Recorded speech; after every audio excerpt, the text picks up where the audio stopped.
Yo, so welcome to the Vault TV. Right now we got Ozmosis, Oz the chill god in the building. yes sir, yes sir, yes sir. So what just took place, man? Talk to me. I don't Man, know what happened. just had the biggest show of my career so far. I'm very excited about what the future lies from now. I just want to keep that momentum. But the crowd was electric. They're very responsive. They fuck with the music. And, it's only up from here. So it's just up to me to kind of pick up that ball and keep it rolling. So best believe we're gonna do that. Okay, okay. And who did you open for today? So I open for DJ Quick. DJ Quick, man. Triple OG, man, in the building, bro. Such an honor to bless the stage, share the stage, even be a part of the same meal ticket as him. Like it's a very great experience, and I'm very humbled. So I am great to. Yeah, I'm just grateful, incredibly grateful. How long have you been at this now? Making this music? Shit, man, I've been making music since I was at a high school. I grew up in Alaska, so it was ain't nothing to do up there pretty much. So music really became very intrinsic to me. I come from a very musical family, so I've been 11 years now, 11, 12 years. Okay. So it was kind of like a hobby to kind of keep myself busy. But then as I started to get more of a pulse, more of a fan traction, I started to think about taking it more seriously. And then, as God blesses folks. God seems fit to bless me with opportunities, and I'm just like, hey, I'm just going to maximize it. So I'm incredibly blessed and lucky. But any chance I get, I'm gonna take it, and I'm gonna give it 1,000% because I've been manifesting this shit for like 11 years. So, you know, Okay, okay. I mean, I know you had some other things that you were involved in before the music. Did you want to talk about that a little bit? Just the sports side of it. yeah, yeah, man. I was a football player, still am, but but I had a very good football career. Pretty up and down, but it's the journey that matters. I met a lot of great people, made a lot of great connections, got so close to the NFL, man. I could just lick it, sniff it, but didn't turn out that way. But I was grateful for the opportunity. But God has other plans, other doors, other opportunities for me. So I just keep the faith and just kind of keep it pushing. And I still like to play. I play flag all the time. I like to keep in shape. I like to keep fit.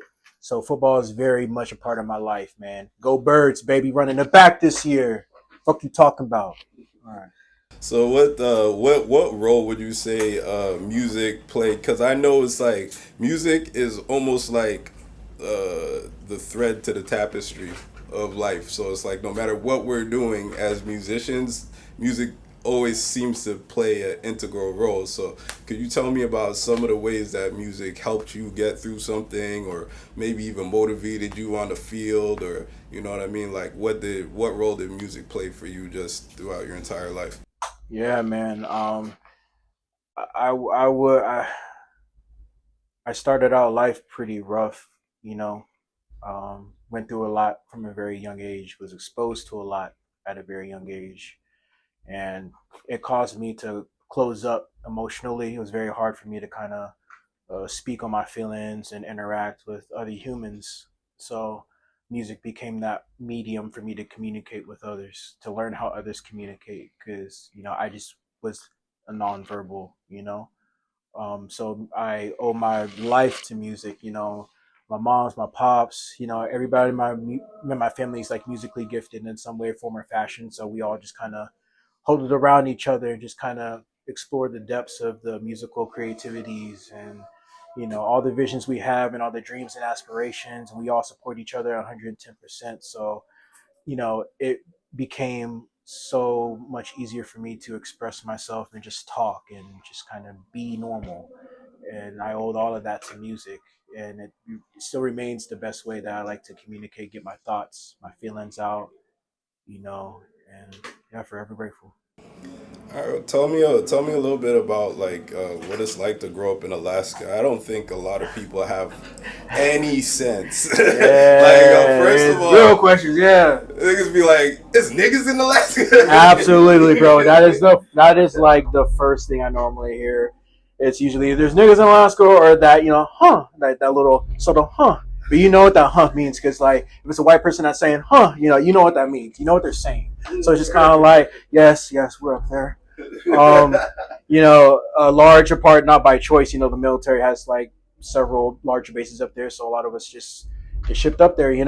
I was a military brat, so I got shipped all around the country. Lived in Pennsylvania, Texas, Kansas, Colorado, California, Canada for a little bit, and out here. So, and it was just, yeah. The first time I'm hearing about this. It was a very quick stay. We were like we traveled to we drove to Alaska, right? So we drove to Alaska Christmas Eve of 2001 in the middle of a blizzard, and we got snowed in Canada. And we had to stay there for weeks until that shit blew over, right? And then we were able to. So we spent our Christmas day in some hotel on the military base. My parents went and got some toys from like the market down the street, and it was a very humbling Christmas. But I always remember that because I was just it was a special moment, like as a family and new beginnings and all this stuff. And it was Alaska. I had no idea what to expect. So, but yeah, growing up in Alaska, it's a very humbling experience, humble beginnings. Everything's a lot smaller there, but at the same time bigger. So the community that you're with matters a lot. So I have like my brothers that have been day ones, like my friends since childhood, and we all still in the same group chat. And they got a spot to stay whenever they need to, and vice versa. So that sense of community is really strong. Also, the midnight sun. Everybody loves the midnight sun. Stays up, damn near 24/7. So everybody's out and partying and getting their jive on. But that's because they know winter's coming, and winter's like 9 fucking months. So it's just like pitch black winter. If you don't got something to do, man, like depression is real, man. It's real. So find something to do. Find something healthy to do. Okay, because with the lack of various things, there comes like bad shit that people get into, and I was very much trying to get away from that. I felt myself kind of being drawn and pulled into that, but that's because I didn't feel like I had anything going else for me outside of like football and stuff. And once the football stuff fell through, I was like, man, this is my life here. But I'm still grateful for being raised there because it taught me the things I need to survive, like growing up and being an efficient adult and paying bills and worrying about things and just handling your business, especially living in an expensive ass San Diego. So it gives you that kind of calm in the storm feeling like, man, I can handle this shit. So yeah, shout out to the 907. As a family man, how do you incorporate the family into the music life, the passion, the stuff that you do on a daily basis? Man, my family's so supportive of everything that I do, so they're with me pretty much anytime I can bring them. They're always through, make sure they get the best seats in the house, the best care in the house, and just making sure that I thank them for their sacrifices, because, the shows and the late nights and soon to be touring maybe, but all of that takes its toll, and I'm aware of that. So I make sure I do my best for all of my family that show up and support, and just know that I love them all. And the ones that reach out online that can't be there in person, but send me the love over the airwaves and stuff. That's very much appreciated. I love it all the same. My family is big, it's vast. So whenever I see the love, man, it's great. You good, brother? All right, so tell me a little bit about your DJ. Anything that you want to tell me? DJ B Down, man. Yeah, DJ B Down. He been, man, one of the best DJs in Texas for decades. So he's been really at this for a while, and just chomping at the bit to get that shot. So I definitely wanted to bring him along with me. I want to keep my circle of people that really have taken their time in this profession to really perfect their art, not just someone that's kind of like, okay, I've been doing this for a few amount of times and let's go capitalize on this. Like he's been doing this like for a minute, so he knows his shit, and he's able to put me on new things that I didn't even know when we're going through sound check. So he's very that insight, that knowledge, that experience. That's something I always crave because I'm a very young guy. I mean, I'm only 30, so I try to surround myself with people that are like older or more experienced because you know what they say: if you're the smartest guy or the most experienced guy in the room, find a new room. So that's why I try to live my life by. What has San Diego contributed to your musical growth, to your personal growth, to just your growth in general? Man, San Diego, it's contributed a great deal to my growth musically because I was very East Coast centric. That's kind of like where my roots came from. I was listening to a very lot of boom bap, a lot of East Coast, East Coast, East Coast. And then when I got here down to California, it just kind of taught me to slow down a little bit, being at the beaches, just feeling the vibe. I was just kind of like, man, everything's kind of like at a slower pace here, almost kind of like life is kind of like put in slow mo a little bit. So that got me to kind of perceive things a little bit more differently, a little bit more through a different lens of just kind of like taking it easy. So I was kind of like, okay, well, this seems very much up my alley. So that really caused that huge shift, like in my musical tonnage. I still keep my old stuff up so people can witness that kind of evolution and hopefully get this explanation as to why that happened.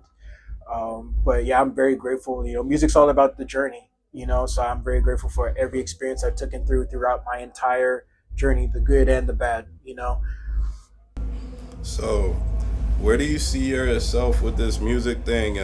Short term, like say the next year, long term, let's say the next 5 years.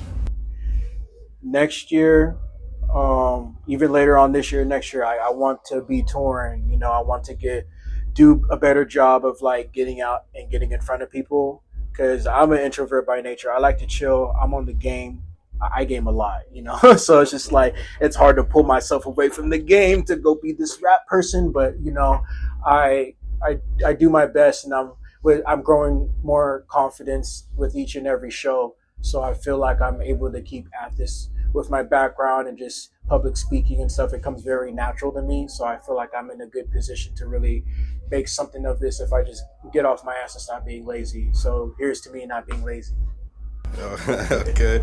And what about like the next 5 years? Like within the next 5 years, what do you? Within the next 5 years, man, I just want to keep doling out good music, get bigger shows, bigger opportunities.